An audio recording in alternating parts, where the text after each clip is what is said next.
श्रीमन्महागणाधिपतये नमः।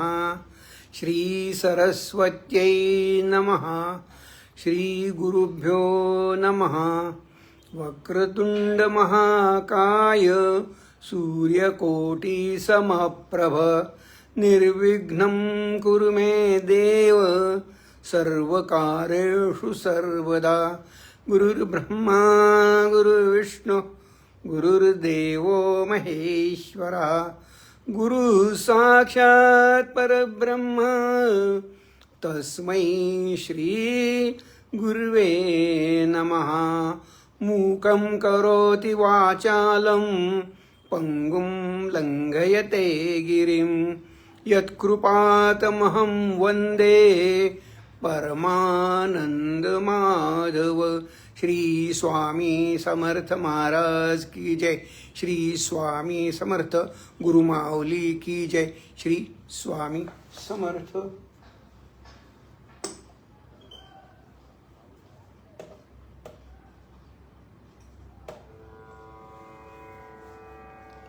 मागच्या 2-3 भागापासून आपल्या भेटीमध्ये अंतर पडलंय, कारण मी परगावी गेलो होतो आणि त्या ठिकाणी गरजे इतकं इंटरनेटची सुविधा उपलब्ध नव्हती आणि आणखी काही तांत्रिक अडचणी असल्यामुळे आपल्या भेटीमध्ये बरंच अंतर पडलंय। त्याबद्दल मी क्षमाप्रार्थी आहे आणि असं पुन्हा होऊ नये यासाठी मी प्रयत्नशील राहीन।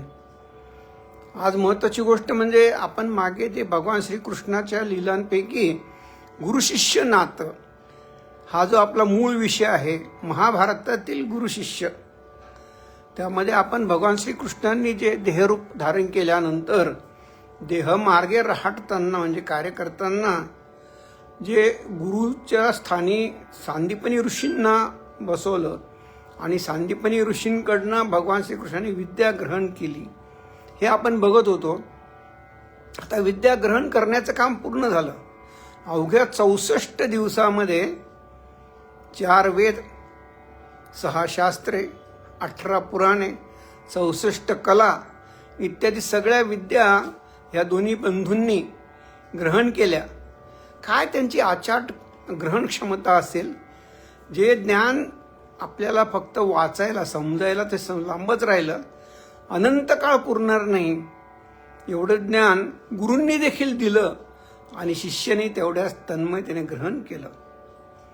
आता ज्ञान घेण्याची प्रक्रिया पूर्ण झाल्यानंतर कोणत्याही सांगतेचा एक टप्पा असतो गुरुशिष्य नात्यांमध्ये, विशेष करून गुरुदक्षिणा।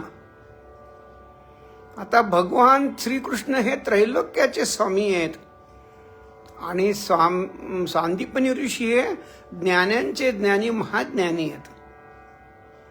सांदीपनी ऋषींना पूर्ण जाणीवे हा त्रैलोक्याचा स्वामी आम्ही जे मागितलं ते द्यायला सक्षम आहे, पण आम्ही अंतरंगी तृप्त आहोत। आम्हाला भगवंता फक्त तुझं नावस्मरण फक्त आमच्या अंतरंगात राहू दे, तुझी कृपा आमच्यावर असू दे, तू आम्हाला तुमच्या जवळ ठेव, एवढीच सांदीपनी ऋषींची आंतरिक इच्छा। परंतु गुरुशिष्य नात्यामध्ये जेव्हा देहरूपाने कार्य होतं त्यावेळेस लौकिक परंपरा ह्या सांभाळाव्या लागतात, जपाव्या लागतात, त्याशिवाय ते पुढे जाऊ शकणार नसतात। म्हणून गुरूंनी गुरुपत्नी म्हणजे मातेकडे बघितलं आणि म्हणले की हे भगवान योगेश्वर श्रीकृष्ण आहेत, हे तुला जे पाहिजे ते द्यायला समर्थ आहेत, तुला काय हवं असेल ते मागून घे। आणि भगवान श्रीकृष्णांनी आणि बळीराम दादांनी गुरुपत्नी मातेचे चरण स्पर्श केला, म्हटले माते काय हवंय ते माग। गुरुपत्नीने त्या वचनातला फक्त माते हा शब्द धरून ठेवला आणि सांगितलं की सांदीपनी ऋषी आणि मी म्हणजे गुरुपत्नी हे पती-पत्नी जेव्हा एकदा बाहेर गेले होते त्यावेळेस समुद्राजवळून प्रवास करताना अचानक त्यांचा पुत्र त्या ठिकाणी समुद्रात गेला आणि तो परत आलाच नाही। आमचा प्रपंच हा पुत्राविना अधुरा आहे असं गुरुपत्नीने सांगितलं आणि मातेला पुत्राकडे म्हणजे भगवान श्रीकृष्णाकडे शिष्याकडे मागणी केली, आमचा पुत्र आम्हाला परत हवा आहे। योगेश श्रीकृष्ण त्यांना काय अशक्य आहे, लगेच दादांना बरोबर घेतलं आणि क्षणार्धात समुद्रासमोर आले. समुद्रासमोर येताच समुद्राने पटकन श्रीकृष्णाचे चरण स्पर्श केला. पाद प्रक्षालन म्हणजे पाय धुवून काढले आणि भगवान श्रीकृष्णाने पृच्छा केली, सागरा, या सांदीपनी ऋषींचा पुत्र कुठे आहे? समुद्राने सांगितलं की सांदीपनी ऋषींचा पुत्र माझ्या जवळून जात असतानाच इथे एक दुष्ट राक्षस आहे पांचजन्य नावाचा, त्याने त्या गुरुपुत्राला गिळंकृत केलं आणि तो अनेक लोकांना त्रास देतोय. योगेश्वर भगवान श्रीकृष्णाने तात्काळ समुद्राच्या आतमध्ये खोल उडी मारली आणि तो जो पांचजन्य नावाचा दैत्य होता त्याचा समाचार घ्यायला सुरुवात केली, त्याला मारायला सुरुवात केली. माणसाच्या अंतरंगामध्ये उदरामध्ये असे जठर जे आहे ना ते असे वेटोळे वेटोळे केलेलं असतं, तशा स्वरूपाचा साधारणपणे या शंखांचा पण आकार असतो. तर भगवान श्रीकृष्णाने त्या सगळ्या विदीर्ण केल्यानंतर पांचजन्याने सांगितलं की गुरुपुत्र तर आता मी मारला आहे, त्याच्या मारून टाकल्यामुळे तो आता माझ्याकडे तर नाहीये, पण माझ्यावर तुमची कृपा झाली आहे आणि तुम्ही माझा उद्धार केलेला आहे. तुमच्या स्पर्शाने मी मृत्यूच्या जवळ आलोय, मला वरदान हवंय. श्रीकृष्ण भगवान योगेश्वर काय नाही म्हणावं, हो ठीक आहे म्हणे, काय वर पाहिजे म्हणे.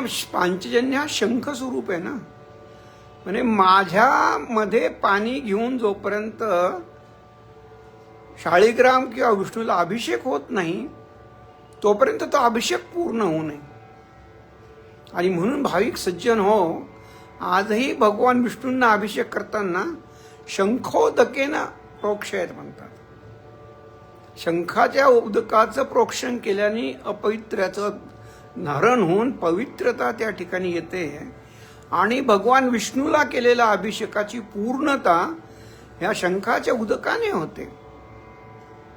आता गुरुपुत्राचा शोध सुरू आहे. पांचजन्याने सांगून टाकलं मी मारलंय. भगवान श्रीकृष्ण दादा लगेच निघाले, यमलोकांमध्ये आले. प्रत्यक्ष विष्णू अवतार श्रीकृष्ण भगवान आले म्हटल्यावर यमराज पळत पळत समोर उभे राहिले. भगवान श्रीकृष्णांना उच्च आसन दिलं, पूजा केली, प्रार्थना केली. म्हणे प्रभू काय आज्ञा आहे? म्हणे त्या पांचजन्याने सांदीपनी ऋषींचा जो पुत्र मारला आहे तो मला परत हवाय. काय सांगणार हो? तिथे नाही म्हणायचा प्रश्नच येत नाही. पटकन यमराजांनी जो कोणी ते चैतन्य आत्मा या ठिकाणी आलेला होता त्याला एक साजेसं देहरूप दिलं आणि भगवान श्रीकृष्णाच्या समोर हजर केलं. असा तो सांदीपनी ऋषींचा पुत्र सोबत घेऊन भगवान श्रीकृष्ण आणि दादा तात्काळ सांदीपनी ऋषींच्या आश्रमात आले. सांदीपनी ऋषी आणि गुरुमाता यांना वंदन केलं. त्यांच्या चरणाशी त्यांना अपेक्षित असलेली गुरुदक्षिणा म्हणजेच त्यांचा पुत्र सजीव करून आणलेला होता तर त्यांच्या हवाली केला. आणि इतक्या दीर्घ काळानंतर खरोखरच गतप्राण झालेला पुत्र परत सजीव होऊन वापस आला म्हणल्यावर त्या मातेच्या आनंदाला पारावार राहिला नाही. मातेने पटकन त्या पुत्राला जवळ घेतलं, त्याच्या डोक्यावर हात फिरवला, त्याला आशीर्वाद दिले आणि मग भगवान श्रीकृष्णाने आणि बलराम दादांनी गुरु आणि गुरुपत्नींना वंदन केलं आणि वापस आता शिक्षण पूर्ण झालं म्हणून मथुरेला वापस जाण्याची अनुज्ञा मागितली. अतिशय हर्ष उल्हासाने ही आज्ञा द्यायला पाहिजे, पण सांदीपनी ऋषींच्या एका डोळ्यात हसून एका डोळ्यात हसू. ते म्हणे की प्रत्यक्ष चैतन्य योगेश्वर भगवान महाविष्णू नरदेह धारण करून माझ्या समोर आलेले आहेत आणि मला त्यांचा प्रत्यक्ष सहवास लाभतोय. हा सहवास मी सोडून त्यांना जायची अनुज्ञा द्यावी. जड अंतःकरण झालंय. कारण या चैतन्याचा गेल्या 64 दिवसाच्या शिक्षण काळामध्ये जो लळा लागला, अहो त्याचं नावच मोहन आहे. त्याचा मोह कोणाला होणार नाही. पण काळ हा आपल्या पद्धतीनेच चालतो याची जाणीव ज्ञानी संदीपानांना होती. आणि मनुष्य रूप धारण केल्यामुळे त्यांच्या अंतरंगात भावना देखील होती.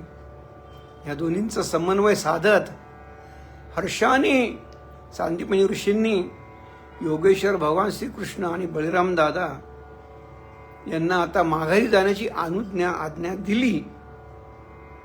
आणि मग भगवान श्रीकृष्ण बळीराम दादा यांच्यासाठी जो रथ आला होता त्याच्यावर स्वार होऊन ते दोघं आपल्या मूळ मायभूमी म्हणजे मथुरेकडे निघाले. मथुरेकडे गेल्यानंतर त्या ठिकाणी मथुरेच्या सिंहासनावर बसलेले राजे उग्रसेन, जे की कंस आणि देवकीचे पिताश्री आहेत, त्या ठिकाणी वसुदेव पिताश्री आणि माता देवकी आहेत.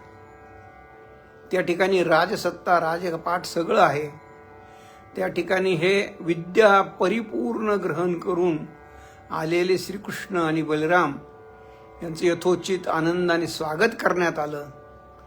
माता देवकीने औक्षण केलं आणि असं ज्ञान ग्रहण करून आलेले हे पुत्र पुन्हा एकदा मथुरेत येऊन आपल्या कारभाराला लागले. आपला विषय जो आहे तो गुरु शिष्य नाते. तर या ठिकाणी आज सांदीपनी ऋषी भगवान श्रीकृष्ण आणि बळीराम दादा यांच्यातले जे गुरु शिष्याचं नातं आहे त्याचं विवेचन पूर्णत्वाकडे जात आहे. आपल्याला प्रार्थना आहे की हे ज्ञान गुरूंचं देणारे तेच, प्रचार प्रसार करणारेही तेच, आपण सगळे निमित्त मात्र आहोत. आनंद याचा आहे की आपल्याला निमित्त होण्याची संधी आपल्या गुरूंनी म्हणजे परमपूज्य गुरुमाऊलींनी दिली आहे.